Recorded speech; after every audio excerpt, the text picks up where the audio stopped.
Full Contact Karate, the world's deadliest game, is being kicked apart by the Syndicate Soviet Mean Machine, leaving only one man left to stop him, Jason Stillwell.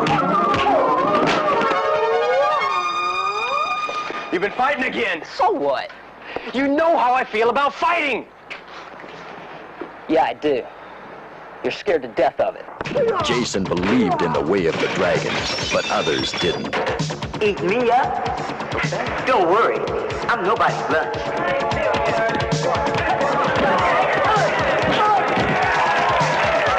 Then you force my hand. An example must be made. You see?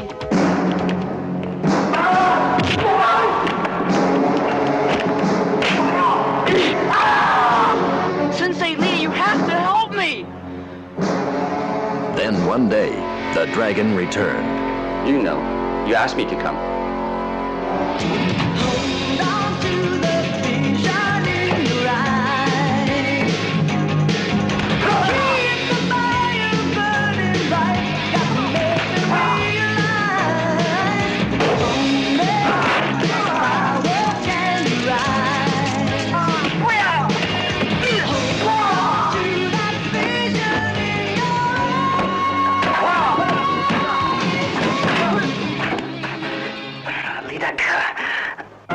No Retreat, No Surrender is a martial arts masterpiece. Never before has unarmed combat been displayed as powerfully as in this pugilistic ring of death.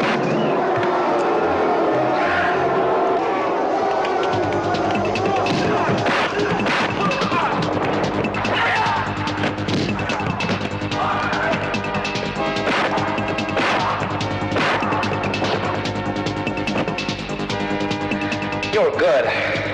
I get better. No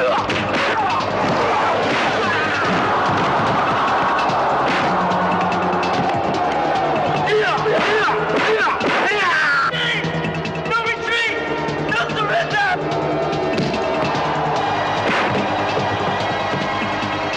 Produced by Si-Yun, the creator of Jackie Chan, and directed by Corey Yun, a superb action choreographer. No Retreat, No Surrender was Jason Stillwell's bottom line. And welcome everyone to Bullets, Bourbon, and Karate. And this week's episode is... No Retreat, No Surrender.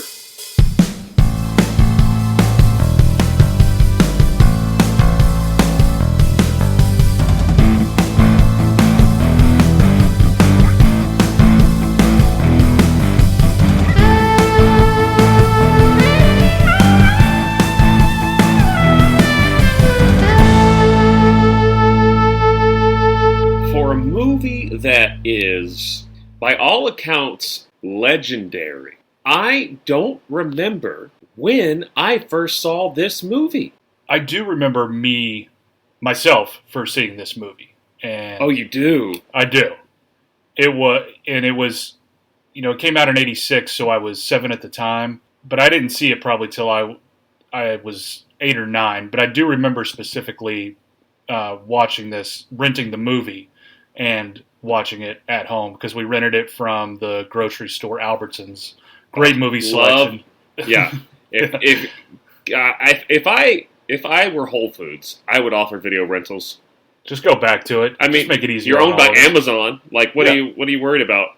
Yeah. We are doing No Retreat, No Surrender. The very first one, the only one that really makes sense. And I'm Adam Archer. I'm Mark Hall. This is Bullets, Bourbon, and Karate, where every week we try to bring to you one of our favorite legendary movies from that sweet, sweet VHS video rental time of martial arts straight-to-video movies. And this week we have one of the kings for me. I mean, I rented this movie several times, but once again, don't remember the first time I ever saw it, but it's No Retreat, No Surrender. Possibly, if I'm not mistaken, Van Damme's first major theatrical release. Correct. So yeah. It's a pretty major in the U.S. Yeah, major film in that way, and we have a lot to talk about, of course, with this movie. You can find us all over social media.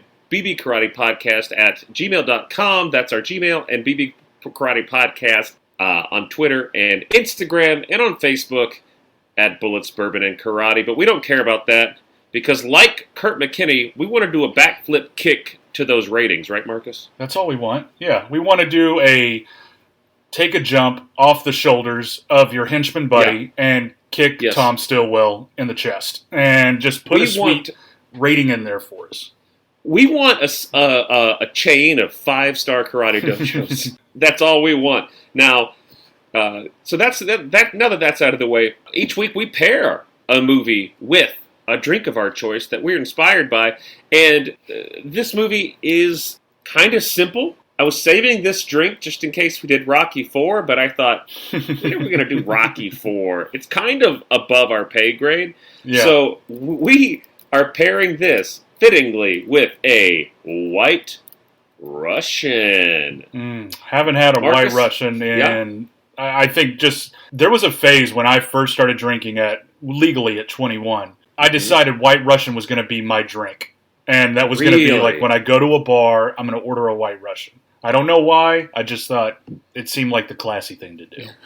And and the bartender's like, what? We don't have any milk back here, sir. We don't I just decided to go with the White Russian. And I stayed on that train for about 3 months probably, and then decided, you know what, that's a lot of lactose for me every day. Yeah. And, you know what, I'll stop drinking my cake. My recipe today for this is 2 ounces of vodka, 1 ounce of Kahlua, and a splash of heavy cream. It is as sweet and as decadent as it sounds, but you know what?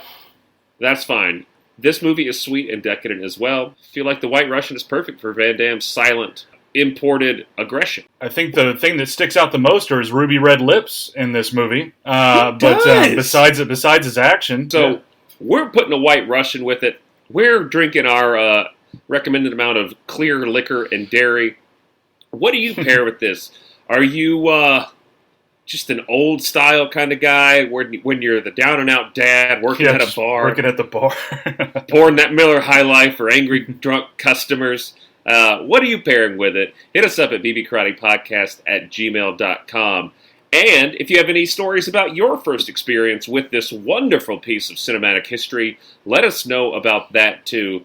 Marcus remembers his renting it from that grocery store. I can almost just see it up there near the checkout aisles. I don't remember. I think the very first time, or at least one of the earliest times I can remember seeing it, I can't guarantee that was first, but it was at a YMCA, like on a movie day at a day camp. And I remember being terrified of Van Damme. I remember the leg break. I mean, coming off Brawl of Cell Block 99, it seems... It's very tame. It's very elementary, too. In terms of a leg break, it doesn't really affect, but... I remember that very specifically, and I remember tearing up at the end. I also think this is the same day camp where I watched Rocky IV for the first time. Oh, that's a lot of emotions going through YMCA in Columbus, Georgia. Man. I mean, I could be wrong, but who knows? Yeah. But this is an 80s film shot in 84. We're not at war, but boy, if we need a bad guy, we're going Russian. Before we get too deep into what this movie means to pop culture, what it means to us, and talking about the movie, do you have a description of this movie, Marcus? You want to share with the I do have a synopsis. Jason moves to Seattle with his parents. So we're just skipping ahead. Jason moves to Seattle with his parents where bullies harass them without mercy. Jason's father does not believe in violence, so the family takes it on the chin. Jason enrolls in a martial arts class and quietly rises in rank. Which... This is not a very good synopsis. No. Where is this synopsis from? Just Google. It was like, it's under the bullet, so I'd Google, I always do Google a synopsis and see if I can find more than one, but this is the only synopsis that I could find, and it's the one that's listed whenever you type in a movie, too. It's on the right with all the movie information, our IMDb, Rotten Tomatoes ratings, everything, too. Well, this description is leaving out quite a lot. And not only do we have the Russian trope as this dastardly villain, this quiet enforcer of villainy, we have this wonderful 80s trope that I wish would be in every movie, the mob trying to get in that sweet, sweet storefront karate studio money, baby. The reason they moved to Seattle is because the father is too proud to let the mafia, Sherman Oaks Mafia, in on that karate front studio, which doesn't even seem to be like in a neighborhood. Like like in a nice neighborhood. I'm thinking, so if you're from Chicago and you're listening to this, there are like, I think of FFC or Equinox, which are these fitness studios that are in these very rich neighborhoods, and they're expensive and whatever. Like, I could see the mob trying to invest in that or trying to get money from that. But There's some return on your money right there. Yeah. I mean, but when you look at this karate studio, it looks like it's in between like a Dunkin' Donuts and a dry cleaner. Like, that's the vibe I get from it. These mob people are like, I told you, I want in on it. Tom Stillwell has to be giving out. He feels like Dodgeball and Vince Vaughn, where he's just like, oh, okay, you can't pay it this month. That's all right, kind of thing. Like, he doesn't feel like he's really concerned about the dues. And if they are paying monthly, you're thinking back in 1984 when it was actually filmed, that, you know, these guys are probably paying $15 to $20 a month, if that. Yeah, what are we talking here? Yeah, it's not that big. We're talking organized crime, so maybe it's a laundering front. We don't go too deep of the inner workings of what's going on here. Absolutely true. Yeah. Maybe they want to, the front is that, but in the back there's going to be some, you know. You just have Joe Pesci in a room just counting money as it comes in and just leaving. Stabbing people in the neck. Now, to his credit, his karate class is full. It is. It's packed. It's a packed house. Obviously, he's doing something right as he teaches. And it's also in this opening scene that we get to meet Kurt McKinney for the first time as the son. But we'll go to the scenes we want to talk about later. Well, let's talk a little bit about this movie, Marcus, because we're talking an 84 shoot. Karate Kid came out in 1984, I believe. Yeah. There's a great podcast we reference a lot called The Art of Action. And Scott Adkins does a interview with Kurt McKinney, and Kurt McKinney kind of slides off the idea that this isn't really based on Karate Kid. Yeah. If this movie isn't somehow, there's no way this movie was made without the knowledge of Karate Kid, right? Right. I don't see that happening. And I was trying to find, like, because, you know, we talk about it a couple of times now. It was produced in 84, but it didn't come out until 86.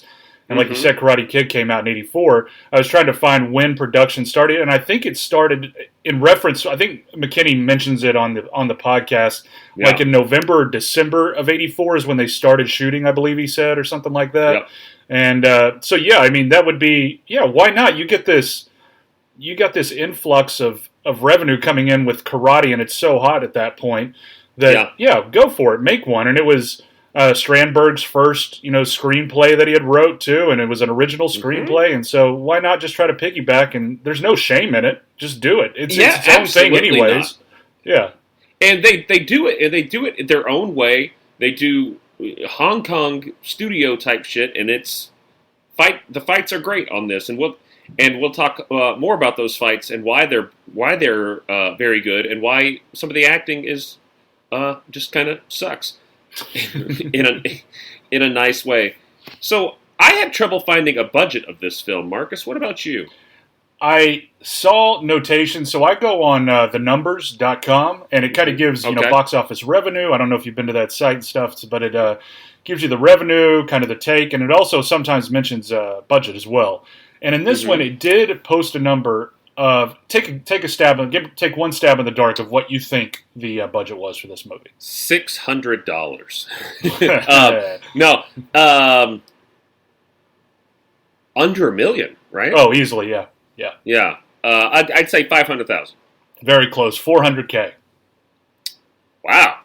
Yeah. Because my box office shows around $4.5 million.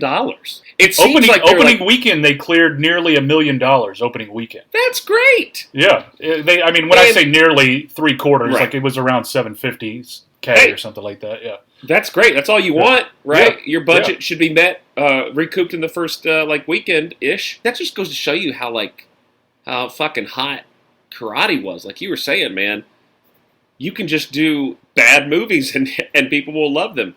Yeah, and it's so funny too that when I doing the research for this, kind of got me on this rabbit hole of why was karate why were dojos popping up everywhere?